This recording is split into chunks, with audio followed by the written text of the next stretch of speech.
सुख समृद्धियों को प्राप्त कर सकता है, अपना कल्याण कर सकता है। भगवान शंकर, भगवती पार्वती, भगवान गणेश, भगवान नारायण और भगवान सूर्य की उपासना प्रतिदिन प्रत्येक व्यक्ति को करना चाहिए। फिर ऋषियों ने पूछा है महाराज जी शिवलिंग के कितने प्रकार होते हैं? तो कहते हैं देखो शिवलिंग के अनेकों प्रकार हैं, 4 युग हैं, इसलिए 4 प्रकार प्रसिद्ध हैं। सतयुग में कृते रत्नमयी लिंगम, सतयुग में रत्न के लिंग होते थे,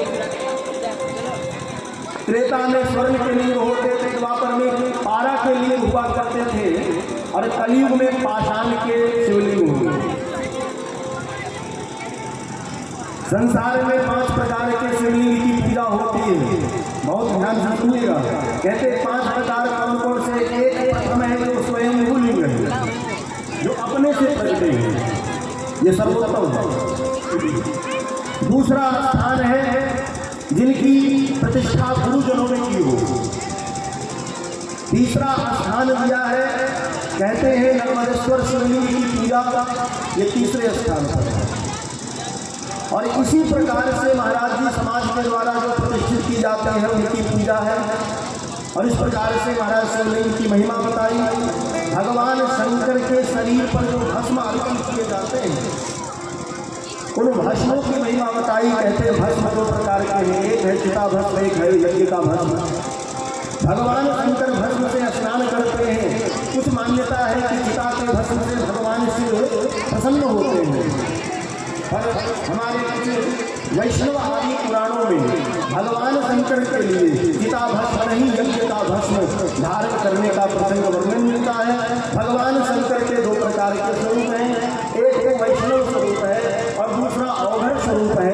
तो वैष्णव स्वरूप में भगवान शिव भगवान श्री राम की उपासना करते हैं और अवघड़ स्वरूप में भगवान भूत पिशाच आदि से घिरे रहते हैं। इन दोनों रूपों की प्रतिष्ठा है। सूत जी महाराज कहते हैं भगवान शंकर का नाम ही महामंत्र है, लेकिन भगवान शंकर के पंचाक्षरी मंत्र की अद्भुत महिमा है।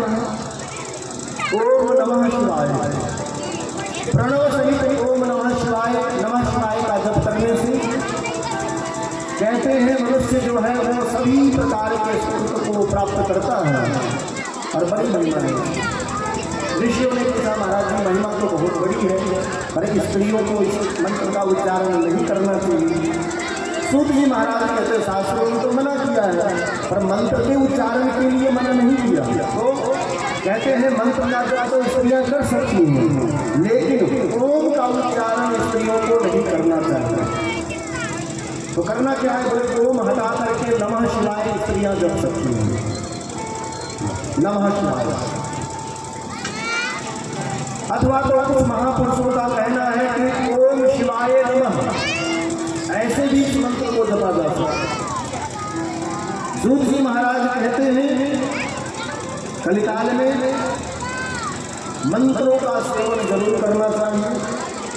बोले किसी मंत्र का जप करो विश्वास पूर्वक करो।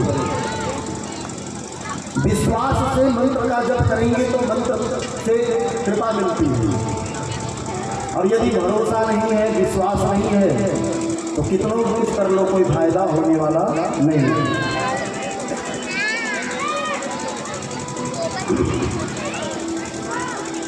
श्री सूत जी महाराज कहते हैं ऋषियों भगवान शंकर की पूजा करने वाले, भगवान शंकर की आराधना करने वाले कभी अकाल मृत्यु से नहीं मरते।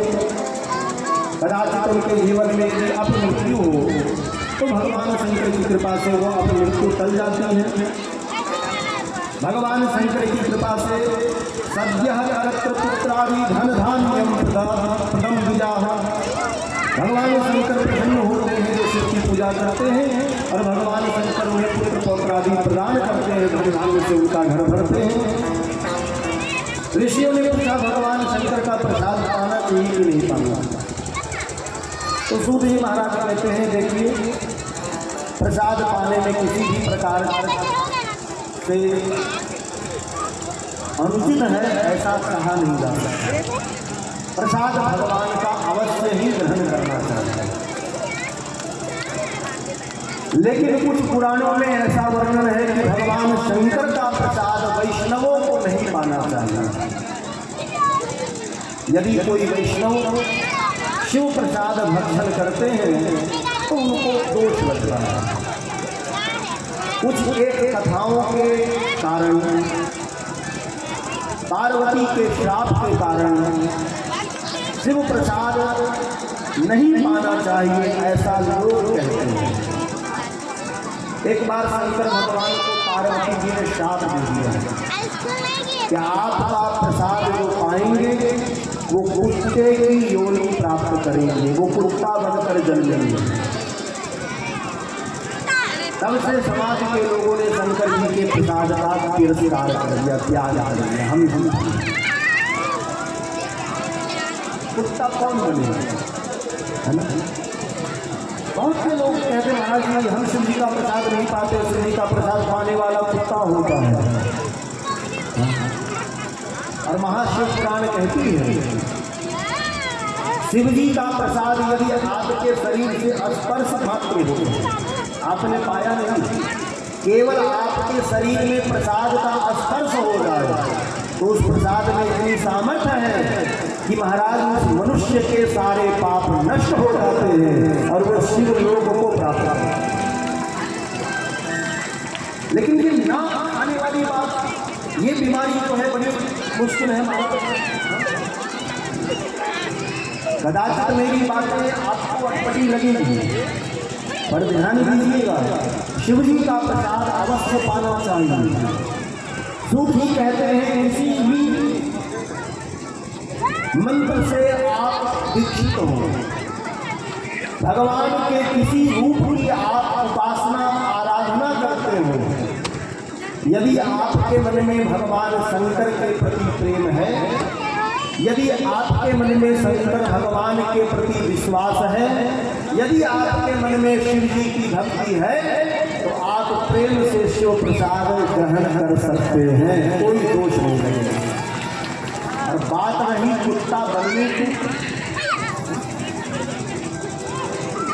कुत्ता बनने वाली बात रही तो आजकल जरा देखो अपने जीवन को, कुत्ते से कम है।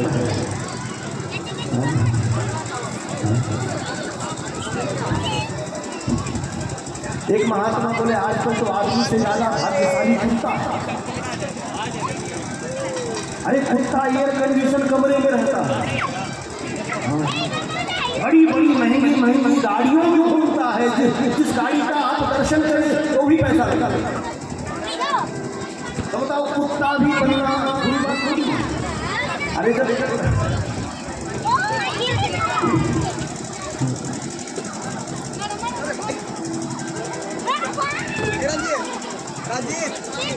तो आजकल कुत्तों का भी बड़ा सम्मान है। अच्छा संसार का कुत्ता बनो, इससे अच्छा है शंकर जी का प्रसाद पाकर के कुत्ता बनो। आपको मालूम है कि बड़ी बड़ी गाड़ियों में जो कुत्ते घूमते हैं ये शिव जी की कृपा से ही घूम रहे हैं, नहीं तो एक कुत्ता आपके मोहल्ले में भी वो किसी के घर में घुस नहीं सकता, यदि घुस जाए तो खरीदा पड़ता है। जीवन में किसी भी आप शरीर में रहो और कहीं भी आपको सुख समृद्धि प्राप्त होती है तो वो शंकर जी की कृपा से ही होती है। बोलो शंकर भगवान। तो शिव जी का प्रसाद अवश्य पाना चाहिए। कुत्ता भी बनो तो भगवान का बनो। कबीर दास जी कहते हैं कबीरा कुत्ता राम का, कबीरा कुत्ता राम का मोतिया मेरो नाम, गले राम की केवरी जित घी चेत जान। कहते हैं कुत्ता भी बनना है तो भगवान का बनिए। यदि प्रसाद आकर के कुत्ता बनेंगे तो साधारण कुत्ता थोड़ी बनेंगे। लेकिन महापुराण में लिखा है भगवान शंकर जी का प्रसाद पाया,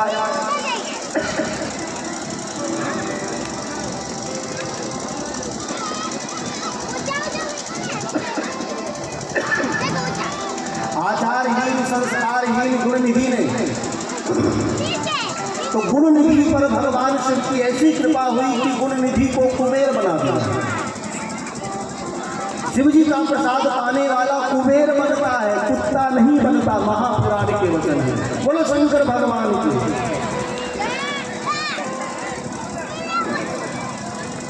गुण निधि को कुबेर बना दिया शंकर भगवान।